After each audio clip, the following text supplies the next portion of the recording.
so hard. No.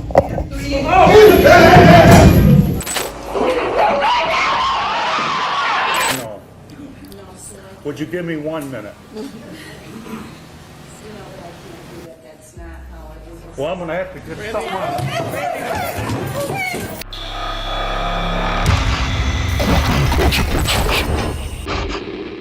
This is 19-year-old Lindy Jones, who's facing charges for murder in South Carolina. In August 2019, Lindy murdered 18-year-old Willie Antoine Fields. Following investigations, Lindy Jones and his younger brother, Jalen Jones, were arrested. Now in court, the mother of the victim, Angela Fields, has some words for Lindy. Honor, I just want to let you know what they took from me. They took away my only child.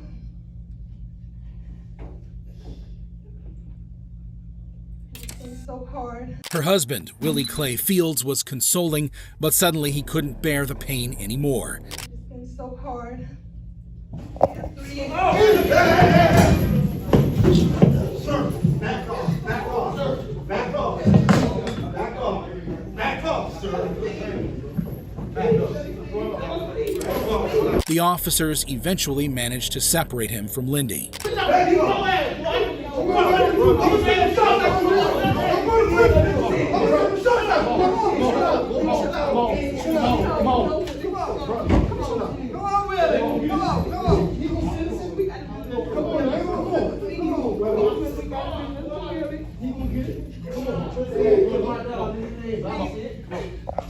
Eventually, Lindy was sentenced to 35 years in prison, and his brother, Jalen, received a 6-year sentence in juvenile prison. But this wasn't the only time families snapped in court. Like in the case of Diamond Alvarez. Diamond's mother was in court for the trial of 19-year-old Frank DeLeon Jr., who fatally shot their 16-year-old daughter 22 times. On January 11th, 2023, Diamond was walking her dog when Frank fatally shot her. Police investigations revealed that the two had been in a relationship and were on the verge of a breakup. Frank was promptly arrested. If you thought Frank would show remorse for his crimes, be prepared for his jaw-dropping conduct during the proceedings. In court, Diamond's mother tells the man who had wickedly ended her daughter's life how she felt. As she was giving her statement, Frank smirked at her. Enraged, Diamond's mother went to confront him. But before she could make it to the smirking murderer, the situation escalated. Diamond's uncle jumped in from the gallery and attacked Frank. Frank's mother rushed to his defense by attacking Diamond's mother, prompting Diamond's aunt to go after her.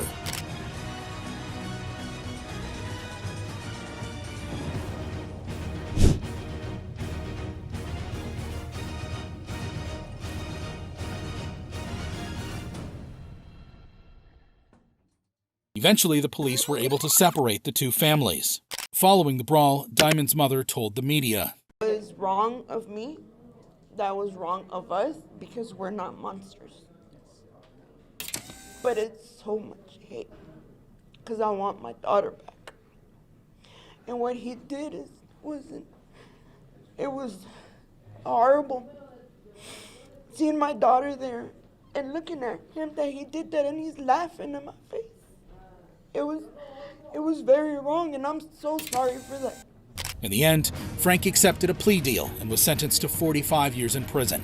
Fortunately, deputies were ready and stepped in before utter chaos ensued. But the same can't be said for the case of 25-year-old Tristan Lamoureux, who's facing charges for first-degree murder in Utah. On August 23, 2009, Tristan shot his wife, 19-year-old Misty Lamoureux, in their house.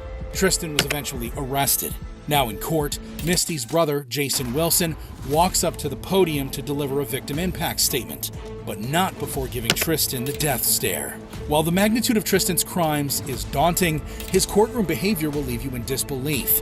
While Jason tells the court how the murder has affected him, Tristan appears unconcerned, rocking back and forth in his chair. After a few minutes of addressing the judge, Jason turns his focus to his sister's killer. But Tristan's lack of remorse infuriated him, and he wanted to let him know how he felt.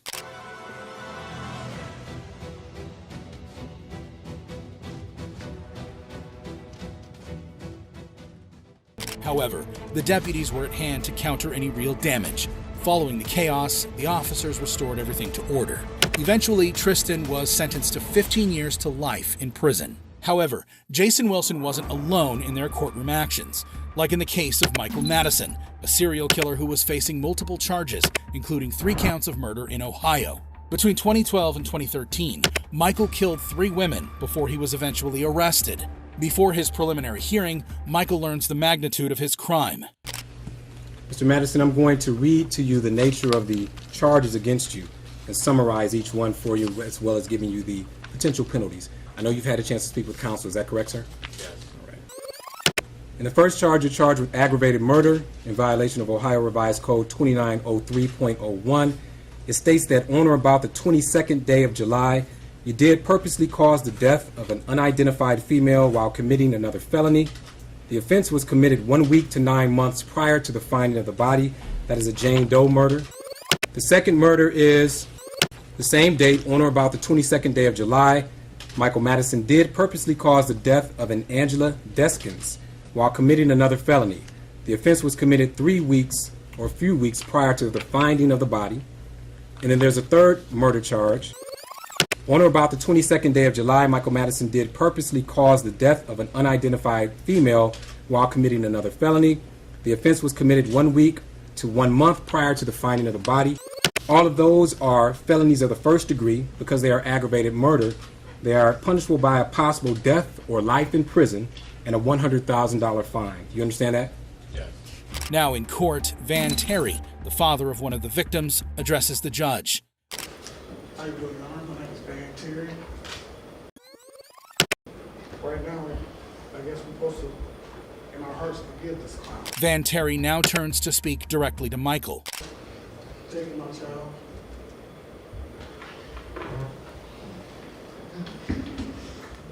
However, the real shocker came when Michael unleashed his madness in the courtroom by smirking at Van Terry, unleashing chaos.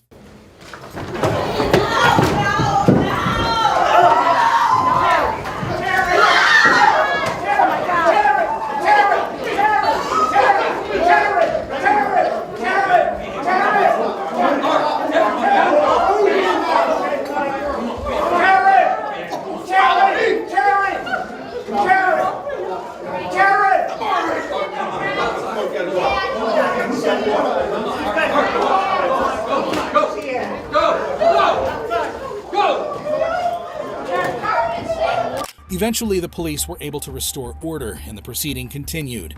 Now, it's time for the jury to give their decision. We therefore unanimously find that the sentence of death should be imposed upon the defendant, Michael Madison. Following the jury's recommendation, Judge Nancy McDonnell reads her sentence. I am struck by the sheer inhumanity of what one human being can do to not one, but 3 human beings. It is incomprehensible. You cajoled, lured, and deceived Shatisha Sheely, Angela Deskins, and Sherelda Terry to your apartment for your depraved purposes. You went on to abuse the corpses of these 3 victims. You stripped them from the waist down. You folded them in half, binding them so that their feet were up by their ears. You wrapped them in multiple layers of trash bags, and you discarded them.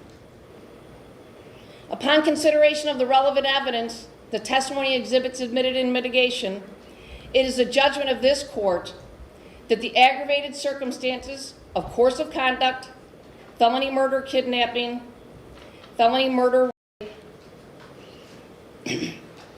of which the defendant was convicted, outweigh the mitigating factors by proof beyond a reasonable doubt. Accordingly, the sentence of death is imposed upon the defendant, Michael Madison, on counts 1, 4, and 7. Following the sentence, the victims' families expressed how they felt. Michael Madison is still awaiting his death in prison. But this wasn't the only time parents snapped because of how the killer was acting in court, like during the sentencing of 18-year-old Peyton Gendron, who's facing multiple charges for murder. Oh my God, he shot so many people in there. On May 14th, 2022, Peyton, a white supremacist, opened fire in a black-dominated Tops Friendly Market store in New York. Sadly, 10 black individuals lost their lives and 3 others were hurt before he was finally arrested. Now in court, family members of the victims let him know how they feel about him. While I was writing this, tears fell from my eyes. Thinking about what a beautiful person you took.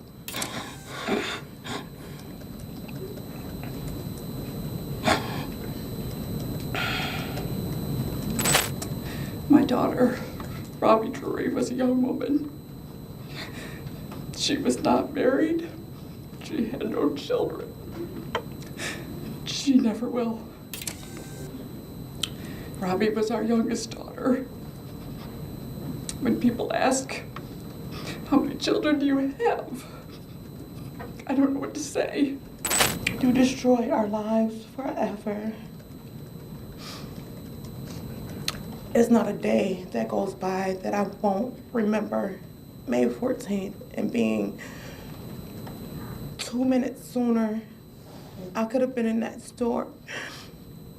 And all I think about is, could I have saved my aunt? Could I have helped her get away from the bullets? Or could my mom be suffering more and lose her daughter, her granddaughter, and her sister?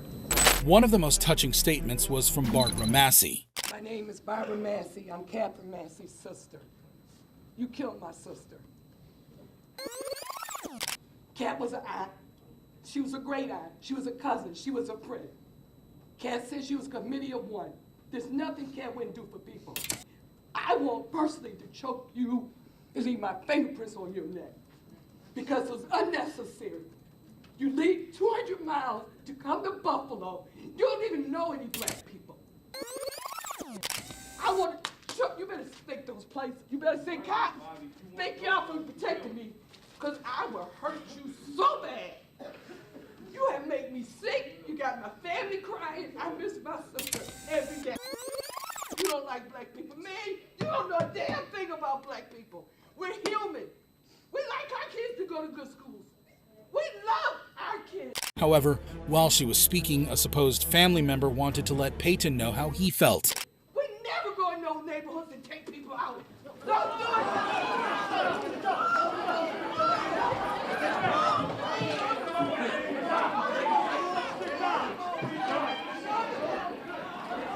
Luckily, the police were able to calm the situation.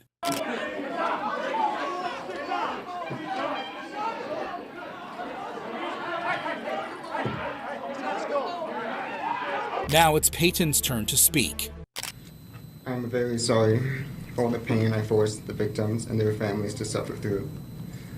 I'm very sorry for stealing the lives of your loved ones. I cannot express how much I regret all the decisions I made leading up to my actions on May 14th. I did a terrible thing that day. I shot and killed people because they were black. Looking back now, I can't believe I actually did it. I believed what I read online and acted out of hate. I know I can't take it back, but I wish I could. And I don't want anyone to be inspired by me and what I did.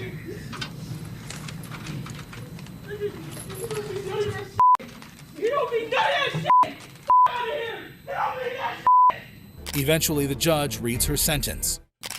The damage you have caused is too great, and the people you have hurt are too valuable to this community. You will never see the light of day as a free man ever again.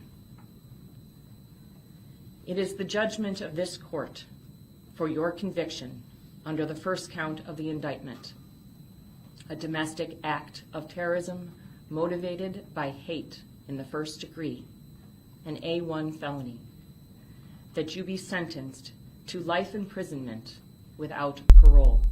Payton was sentenced to life imprisonment without the possibility of parole. But this wouldn't be the last time a parent lunged at the perpetrator in court.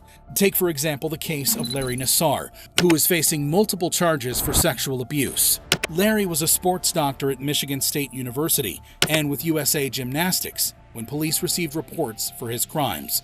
However, during investigations, Larry had a different story. I don't get it. Why didn't she say something if she was if she was feeling violated in any way, shape, and form, there was no communication. Okay. Do you ever get aroused during these exams? I shouldn't be getting during an exam. Right.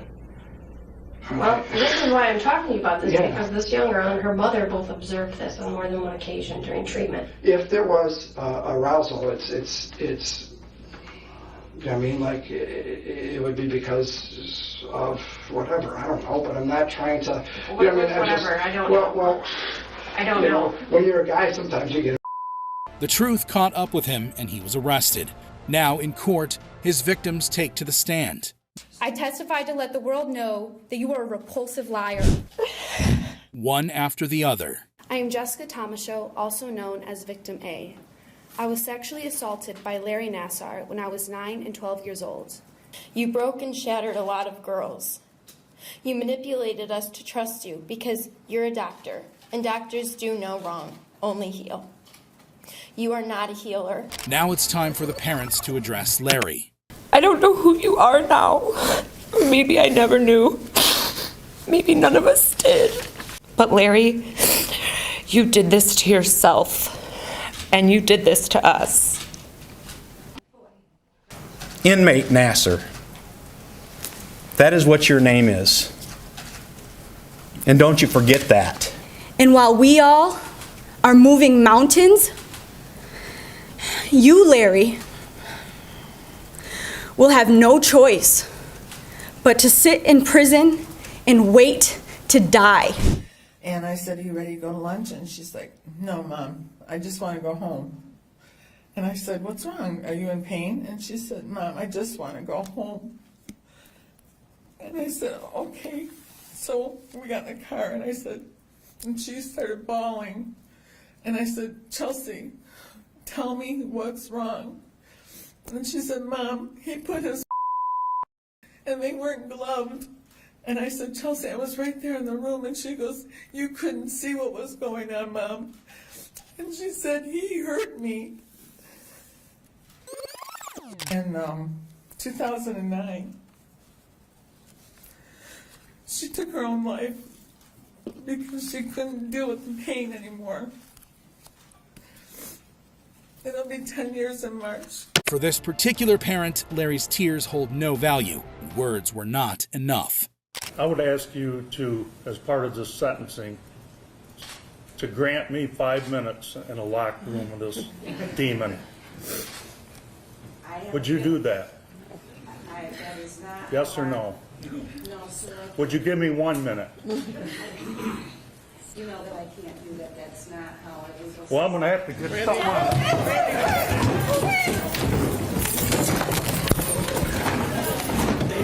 Stay down. Stay down. I understand. Let me have that son of a bitch. I understand, but stay down. I want that. Stop fighting. Behind your back. Put your hands behind your back. I want that son of a bitch. Put your hands behind your back. I don't. Give me 1 minute with that fast three. Yeah, go ahead. You're good. You're good.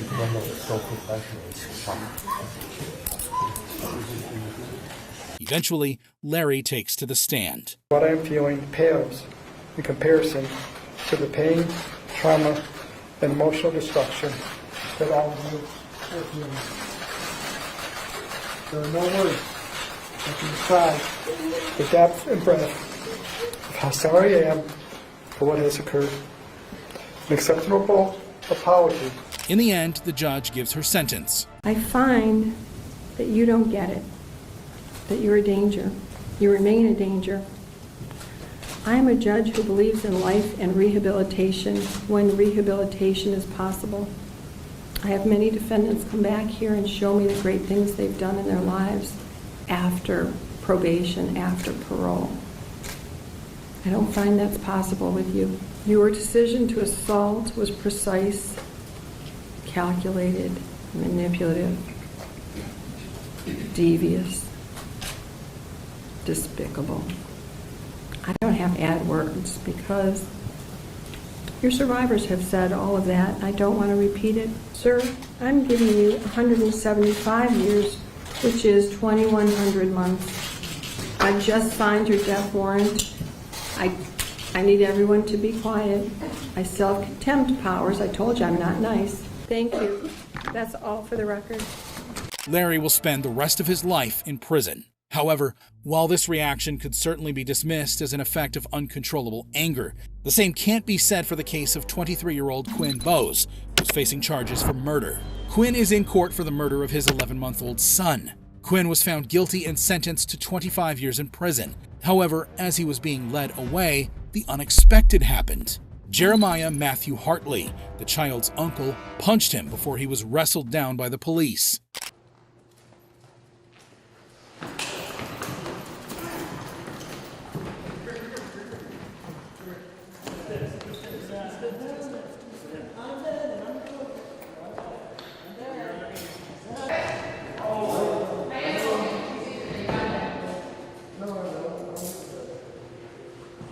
Jeremiah was eventually sentenced to 179 days in jail for his actions. However, while it was clear that Jeremiah wasn't happy with what Quinn did, his reaction to the sentence was similar to the case of Vashon Flowers, who was facing charges for murder. A disagreement about smoking led Vashon to fatally shoot his wife, Jamie Thomas Flowers. Now, in court, the daughter of the victim tells the court what happened. He was irritable and said that he was a grown man. If he wanted to buy cigarettes, he would buy cigarettes. He got down on the ground and started choking my mother. Actually, I heard, "You don't have to do this, Vashon. Please don't do this. You don't have to do this." And then I heard gunshots. But during the sentencing, London Thomas, the son of the victim, couldn't hold himself.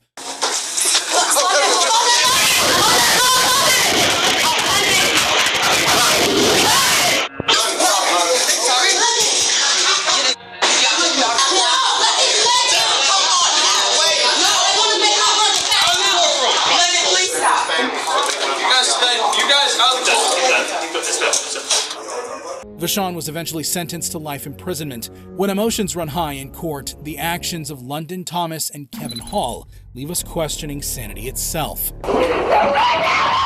This is 15-year-old James Douglas Gonzalez, who's in court for killing Edward Hall. In court, the jury found James guilty of negligent homicide and not murder. Enraged, Kevin Hall, the younger brother of the victim, acted.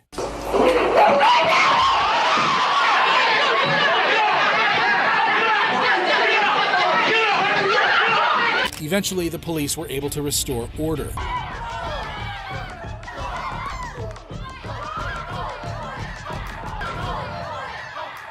James escaped the attack without injuries, and Kevin was sentenced to 5 days in jail. Just when you thought you've seen it all, another convict surpasses Kevin Hall's wild courtroom display.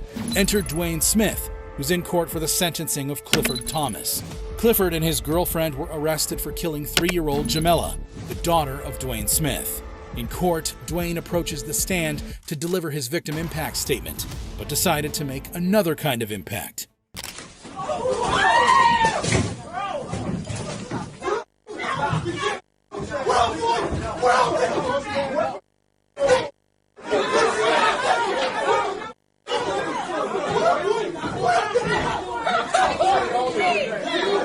You can see Clifford's girlfriend and mother of the child in tears.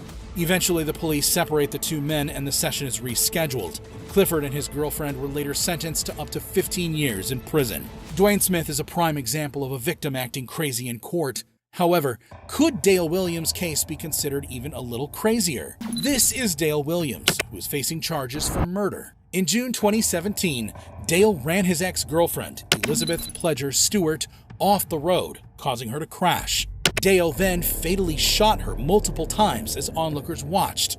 Now, in court, the daughter of the victim is ready to begin her statement, but the sons of the victim had other plans.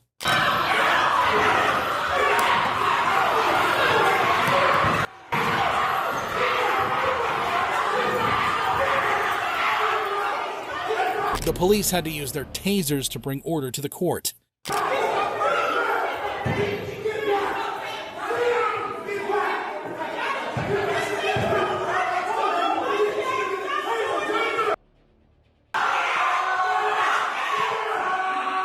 The session was rescheduled. This time, the victim's aunt was able to say her mind. When we saw him, his face